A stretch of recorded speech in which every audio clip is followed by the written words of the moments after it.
في قرية فرعون ولاية بجاية، وفي يوم 23 جويلية عام 1959 ولد السيد يزن بالقاسم.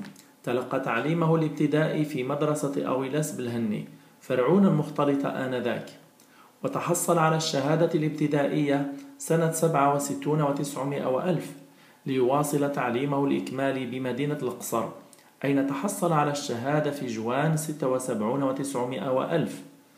بعد ذلك صار الطريق ممهدا له ليلتحق بالمعهد التكنولوجي للتربية في بجاية، الذي دشن توا في نفس السنة أي 76 و900 وألف. فكان للسيد يزن بالقاسم شرف التخرج ضمن دفعته الأولى، وبالتالي كان هو الوحيد من هذه الدفعة من أبناء بلديته. وفور تخرجه باشر الحياة المهنية بمدرسة فرعون الابتدائية سنة 78 و900 وألف، والتي كان يديرها في ذلك الحين السيد عقام محمد رحمه الله، حيث تم ترسيمه على يد السيد حمودي مفتش المقاطعة بحضور السيد يخلف مخلوف كمستشار تربوي آنذاك. فشغل منصب مدرس لمدة عامين قبل أن يأتيه تكليف من مديرية التربية لإدارة المدرسة حتى سنة 84 و900 وألف. وفي تلك السنة تم تنصيبه كمدير بصفة رسمية، واستقر بهذا المنصب إلى غاية نهاية مشواره المهني في ديسمبر سنة 2014. تكلل مشواره المهني بالعديد من الإنجازات مع المؤسسة، حيث تحصلت المدرسة على المراتب الأولى في نتائج شهادة الابتدائية عدة مرات، كما أنها شاركت في عدة مسابقات التي جمعت بين مدارس المقاطعة، فتمكنت بالفوز على المدارس المنافسة عن جدارة واستحقاق، ونالت المدرسة عن ذلك جوائز قيمة. عرف السيد يزن بالقاسم بضميره المهني وشعوره القوي بروح المسؤولية، واشتهر بالدقة في العمل والصبر والتعقل مع سعة الأفق، كما امتاز بأسلوبه الرزين في إدارة شؤون المدرسة، وكذا بحسن المعاملة مع كل الجهات المتصلة بها، مما أكسبه احترام وتقدير شريحة واسعة من الناس. وقد واجه في طريقه تحديات صعبة كادت تعصف بالمدرسة، لكنه عالجها بحكمته المعهودة حتى قادها في الأخير إلى بر الأمان.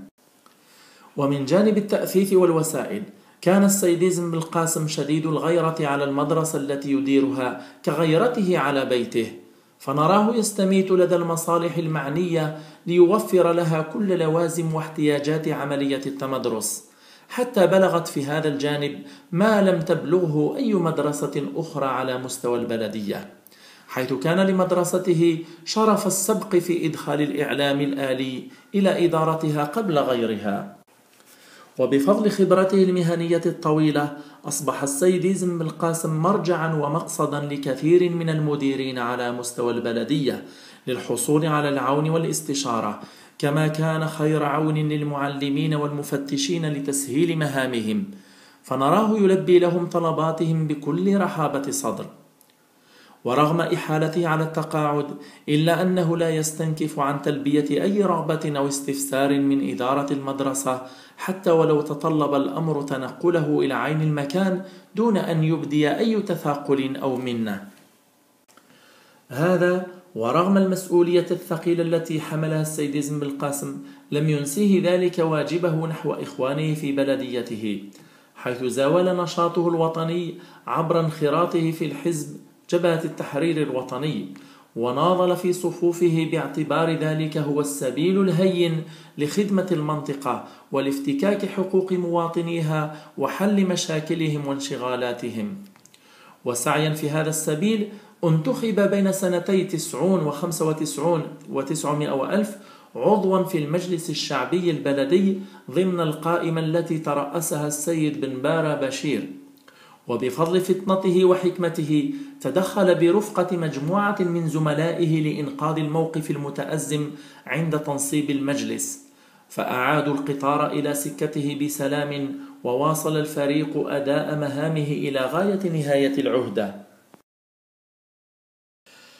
أما وقد أديت الأمانة وبلغت الرسالة، فقد آن الأوان لك أيها المحارب أن تأخذ راحتك وتضع هذا العبء الثقيل الذي أرهق كاهلك طيلة 3 عقود وزيادة.